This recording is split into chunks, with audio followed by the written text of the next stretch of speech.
organización de este congreso la amabilidad por invitarme a participar en él. Y sin más, voy a comenzar la presentación.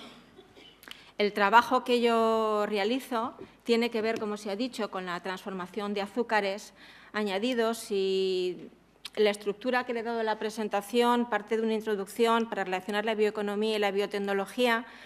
Manejaré conceptos y cuestiones que ya se han tratado, así que trataré de no incidir mucho en ellas. Luego ya entro en los bioprocesos microbianos en sí y, finalmente, qué retos futuros tiene este tipo de sistemas. Bien, ya se ha hablado que la economía en la que estamos ahora es la economía a partir de combustibles fósiles, la petroeconomía o la economía de los fósiles.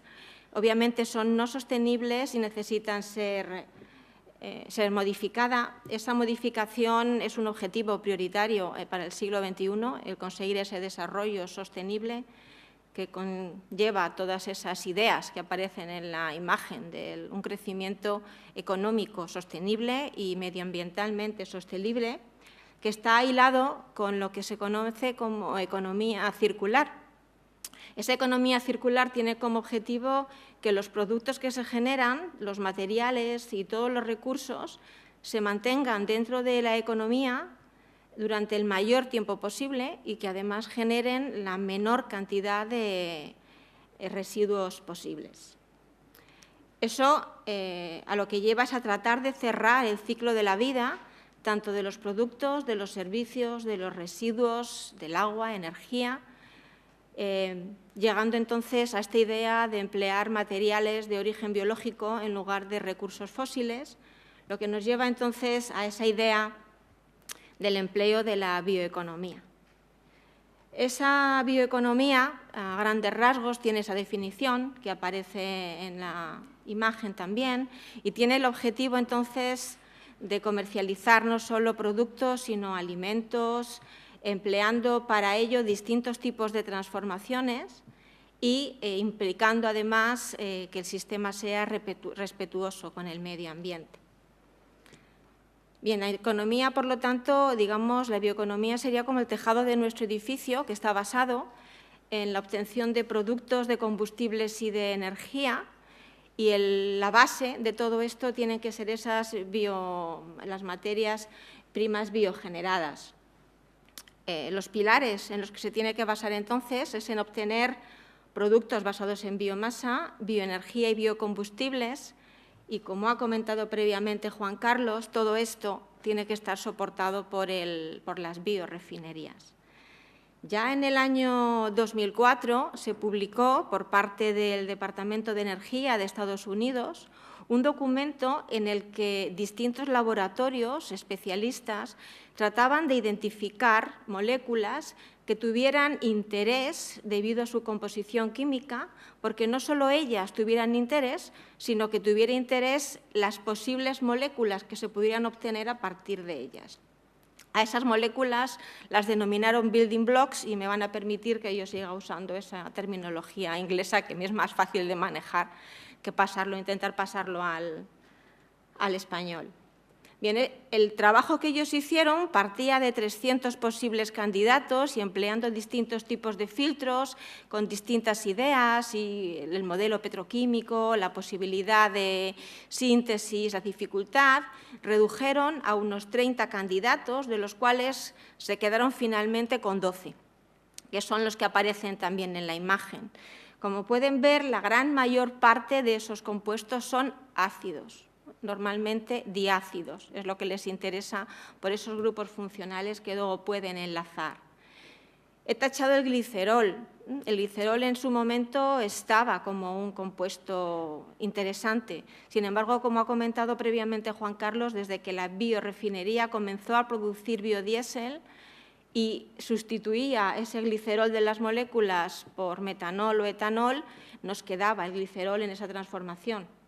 De forma que se está produciendo 10 kilos de glicerol en la industria de biodiesel por cada 100 kilos de biodiesel. Así que ha pasado de ser un producto de interés en su síntesis a interés en su aprovechamiento, un subproducto para aprovechar. Como ejemplo tenemos el ácido succínico. El ácido succínico, esta es una imagen del documento que acabo de comentar.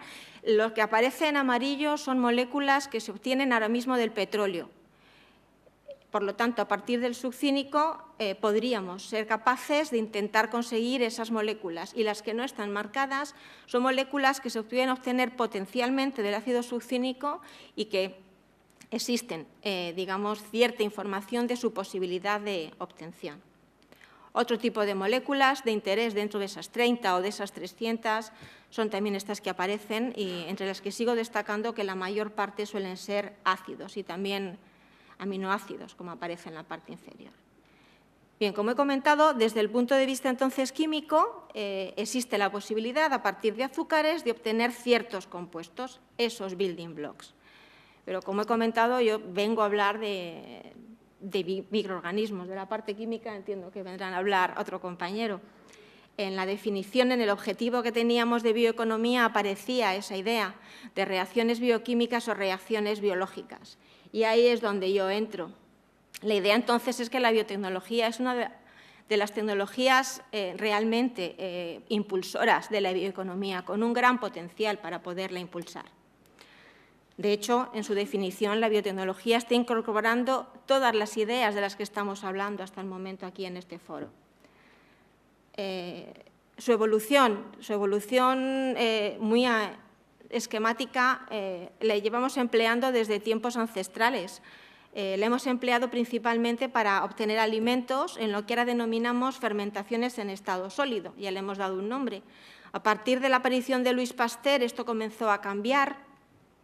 Y, desgraciadamente, en la época de las dos únicas guerras mundiales, se desarrolló gran cantidad de tecnología. En la primera, para obtención de combustibles, principalmente, mediante ya el desarrollo de la fermentación sumergida anaerobia, y después, en la segunda, para la obtención de antibióticos, mediante la fermentación sumergida, en este caso aerobia.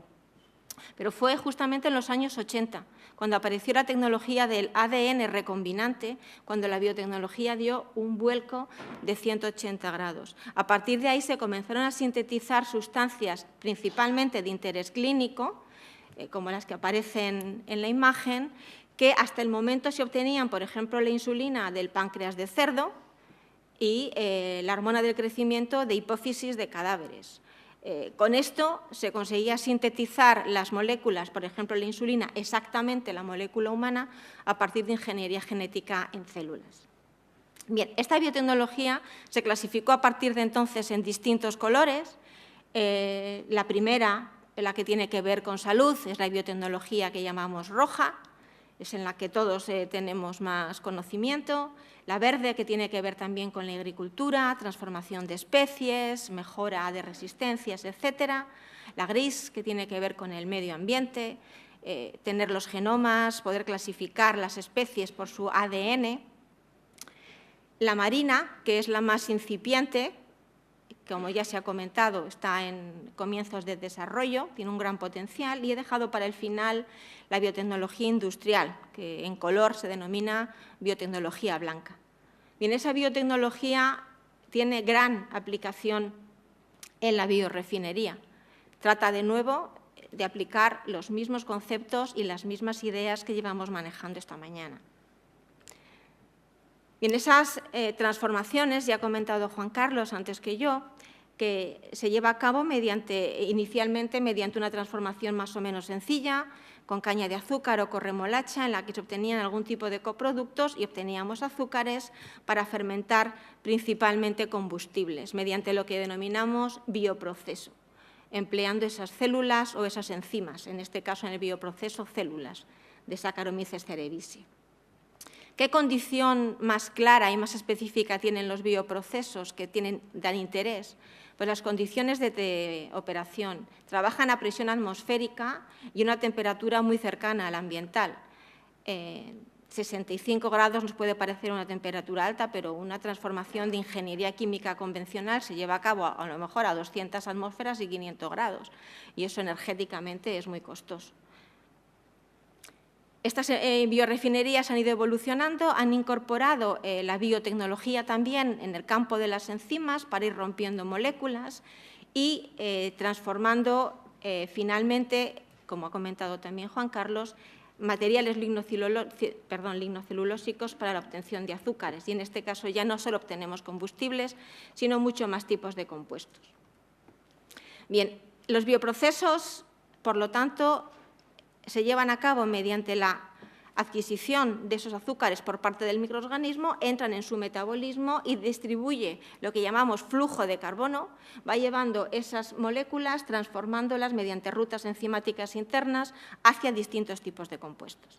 Esos compuestos pueden ser muy variados y dependen del tipo de microorganismo y de las características que tenga. Esos bioprocesos tienen unas ventajas claras, como he dicho, una reducción del consumo energético, reducirán la emisión de efectos invernaderos, generarán menos residuos, reducen las etapas de reacción y de separación, podemos producir nuevos productos y además generar nuevas aplicaciones y tenemos un mejor rendimiento de esas materias. Bien, esos bioprocesos entonces se basan en coger las capacidades metabólicas naturales de los microorganismos y generar un trabajo multidisciplinar. Yo, como se ha comentado, llevo trabajando desde los años 90 en la biotecnología industrial y trabajo con gente de todos esos campos que aparecen ahí. Necesitamos equipos multidisciplinares porque nosotros solos no podemos abarcar todo el conocimiento. Bien, yo pertenezco al área de Ingeniería Química y el grupo de investigación en el que yo me encuentro está en la Facultad de Químicas de la Universidad Complutense y trabajamos, aparte de ingeniería química convencional, en procesos biotecnológicos, tanto enzimáticos como microbianos, y además en trabajos de biorefinería integrada, y los últimos proyectos los hemos hecho algunos en común con el INEA. Bien, como he comentado, trabajamos en ambas áreas, en biotecnología enzimática y microbiana, pero yo aquí voy a hablar particularmente de la microbiana. De esos procesos hemos trabajado o estamos trabajando en el desarrollo de todos estos a partir de esos sustratos, partiendo de sacarosa, de glicerol como un residuo de biomasa, o sea, de biodiesel sucio, de residuos de naranja, de cítricos y de los residuos de hemicelulosa y celulosa que nos proporciona hidrolizados Juan Carlos. Producimos toda esa gama de productos con distintos tipos de microorganismos. Bien, ¿qué tenemos que hacer para llevar a cabo un proceso microbiano? Estudiar qué influye. Estamos trabajando con seres vivos y el cómo están esas células nos va a influir qué les gusta comer y nos va a influir en qué condiciones de temperatura, pH o oxígeno, si lo necesitan, están más a gusto. A esto nosotros le llamamos desarrollo del proceso y lo que buscamos es qué concentración son capaces de producir, qué rendimiento nos dan de los sustratos y qué productividad tienen. Queremos optimizar eso. Para ello los estudios los hacemos en etapas. Esas etapas es partiendo de conocimiento del microorganismo, hacer una etapa de producción y antes de llegar a la etapa industrial tendremos que hacer un estudio a un nivel intermedio en planta piloto. En la parte del estudio del microorganismo necesitamos saber cómo mantenerlo y conservarlo para que, si yo llevo a cabo luego un proceso industrial, el microorganismo sea siempre igual y no cambie, y estudiar en qué condiciones le gusta más crecer, tanto desde el punto de vista de la comida que le doy como de las condiciones de operación, todo con un objetivo, y es que ese microorganismo lo voy a emplear para producir. Tengo que generar lo que denominamos un inóculo, y queremos que el resultado sea siempre igual, que lo que yo estudie sea debido a la variable que estoy estudiando, a la influencia que estoy estudiando, no a que el microorganismo esté en un estado o en otro.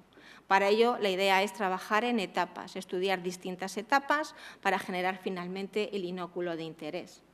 En esta figura se puede ver la diferencia que hay. Si yo quiero repetir el mismo experimento con una etapa, las curvas que yo obtengo son distintas. Si trabajo con dos etapas son iguales y yo consigo aislar el efecto del microorganismo. Si trabajo a una escala mayor, las etapas tendrían que ser mayores. Cuando se lleva a cabo ya el estudio de producción, de nuevo, tengo que ver la composición de ese medio, especialmente si trabajo con hidrolizados, qué concentración tengo que poner de esos hidrolizados y qué tengo que ponerle en condiciones de operación también. Aquí, como he comentado previamente, trabajamos buscando óptimos de esas variables y trabajamos ya a nivel de lo que llamamos bioreactor. la foto es de un bioreactor de laboratorio, pero esquemáticamente es algo así. Trabajamos en isotermo, metemos una camisa en la que nosotros mantenemos el agua a una temperatura que va refrigerando el interior, introducimos ácido o base en función del pH para controlarlo, introducimos aire si el sistema es aerobio. Aquí, por ejemplo, unos ejemplos de una optimización de producción de láctico a partir de residuos de naranja, de cómo influye temperatura y pH. La idea es buscar unos valores de todo razonables, de forma que para nosotros esos valores razonables eran una temperatura de 40 grados y un pH de 5,5. En otro proceso, en el que producíamos 2,3-butanodiol a partir de glicerol como residuo de biodiesel, se estudia la concentración inicial del sustrato. La idea sería, cuanto más le pongas, más produces, ¿no? Sin embargo, lo que vemos ahí no es eso, sino que va aumentando hasta un cierto valor y a partir de ese valor de 140 gramos litro disminuye la producción y todos los parámetros. Y lo mismo observamos con la agitación. Cuanto más agitamos, nosotros queremos transferir más oxígeno porque el sistema es aerobio, cuanto más agitamos la cosa va mejor, pero llega un punto en que el proceso empeora. Es decir, tenemos valores óptimos de esas variables. Pero si nos paramos en ver cómo evoluciona el sistema, no el punto final, no qué sucede aquí, sino cómo ha evolucionado el proceso, podemos ver que realmente la velocidad entre los primeros experimentos hasta llegar a ese máximo es la misma, el sistema no se influye, y sí que se influye una vez que supero ese valor. Es decir, los parámetros que yo obtengo son menores, pero en realidad porque es que tengo menos concentración de sustrato, se acaba y no puedo producir más. Pero sí que observo, si lo que yo quiero ver es cómo evolucionan los microorganismos, que son al final la fábrica que yo tengo y funcionando y que tengo que mimar, sí que veo que cuanto más aumento el azúcar, peor se comportan. Es decir, estoy inhibiendo su crecimiento. ¿Vale? Tengo que llegar a un óptimo entre cómo quiero que esté la célula y cómo quiero que produzca. Una de las variables más importantes en los sistemas de producción microbiana es el oxígeno disuelto, debido a que la mayor parte de los sistemas son aerobios y la solubilidad del oxígeno es muy baja. Lo que tenemos en realidad es una burbuja con oxígeno, estamos metiendo aire, y ese oxígeno tiene que llegar hasta el punto en el que la célula lo consume. Tiene que recorrer un camino en el que se encuentra con resistencias. Las resistencias que se encuentran son las interfases que hay en el proceso, las capas de fluido que recubren tanto la burbuja como donde se encuentran las células, y el oxígeno tiene que recorrer ese camino. Al final, las moléculas que llegan desde la burbuja hasta donde está la reacción son muy pocas, siendo la resistencia más importante la que tiene la capa que rodea las burbujas. Para ello lo que hacemos entonces es agitar más, por eso que he comentado antes, debemos agitar más para conseguir más oxígeno. Para ello tenemos estos agitadores que ponemos varios en el eje y que podemos cambiar el tipo de agitador que introducimos en función de cómo queremos que se mueva el fluido en el interior. Bien, si de nuevo volvemos a los resultados que hemos visto antes, en los que había un valor óptimo en rendimiento, etcétera, podemos ver cómo la producción del compuesto a partir de 100 va aumentando hasta 325 y luego baja. Es decir, sí que hay algún tipo de problema. El oxígeno disuelto no parece que sea un problema, puesto que yo le estoy dando más y, sin embargo, el metabolismo va a menos. Aquí nosotros nos planteamos la posibilidad de que lo que haya sea daño, que esté rompiendo las células. En procesos anteriores, como por ejemplo la producción de xantano, lo observábamos viéndoles la carita. El microorganismo en placa Petri es una perfecta separación, una perfecta bipartición de un bacilo con sus flagelos polares. Cuando pasamos ya a una incubadora, un Erlenmeyer agitado, los flagelos se pierden. Cuando llegamos a un reactor y comenzamos a poner mucha agitación, ya no solamente pierde el flagelo, sino que la morfología cambia. Y al cambiar la morfología, lo que intenta es sobrevivir y no producir. Y si no, además, incluso no es capaz ni de reproducirse, como se ve en la fotografía de la derecha. Bien, si nosotros vemos qué sucede entonces con las células, podemos ver que no se están afectando, que están creciendo mejor cuanto más oxígeno tienen. Es decir, lo que sucede en este sistema es que ese flujo de carbono del que he hablado tiene un camino prioritario a una cantidad determinada de oxígeno. Si me paso, ya no le gusta. Así que también tengo que medir esas variables.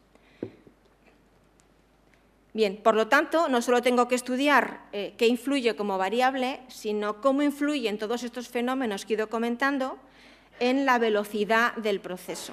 Y además, todo esto está interrelacionado. Por lo tanto, en ese estudio de producción yo tengo que incorporar esos estudios físicos de transferencia de materia, de posible daño celular, que llamamos estrés hidrodinámico, y todo eso lo hago en un bioreactor de laboratorio de 2 litros de volumen. Pero yo tengo que llevar a cabo mi producción en reactores que tienen este tamaño. Estos son 3 o 4 pisos. Este operario está en la parte superior, esta es la boca del reactor. Y esos fenómenos físicos generalmente no van a ser igual en uno grande que en uno pequeño, así que tenemos que pasar por planta piloto. Estos son mis doctorandos en el Congreso en Barcelona, ya les contaré que les he puesto aquí. Tenemos que pasar por reactores de tamaño intermedio, ir creciendo en reactores de tamaño intermedio, ir viendo qué está pasando. Y incorporar toda la información que nosotros tengamos para poder hacer ese cambio en ecuaciones.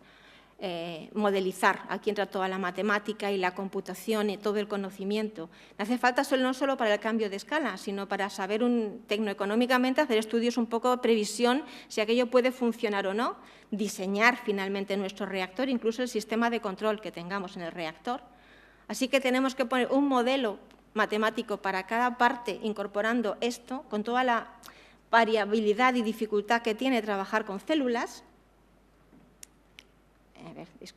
Esto sería lo que llevaría a obtener un modelo que llamamos macrocinético, que se emplearía para simular en tamaño mayor. Habría que experimentar en un tamaño de planta piloto, comprobar si esto concuerda. Normalmente la respuesta es no. Tenemos que ir a modificar el modelo y en cuanto conseguimos un sí, lo que hacemos es ese cambio de escala en nuestro proceso a nivel industrial. Como datos, bioprocesos comerciales que tenemos en nuestro entorno. Del año 2013 es la información de la revista que yo he encontrado, de los distintos tipos de compuestos, de los distintos tipos de sectores, la evolución entre 2005 y 2010, obviamente el total es todo, con petroquímica, todo lo que se produce en ese tipo de compuestos, y vemos lo que había en bioprocesos. Se ve que sí que está habiendo más inversión, estos son billones de dólares, está habiendo más inversión y se pretende y se tiende a una mayor importancia de este tipo de procesos. La realidad es que actualmente de forma industrial se llevan a cabo esos 5 procesos. En el año 2015 estaban en preparación el del ácido 3-hidroxipropanoico y el del isopreno.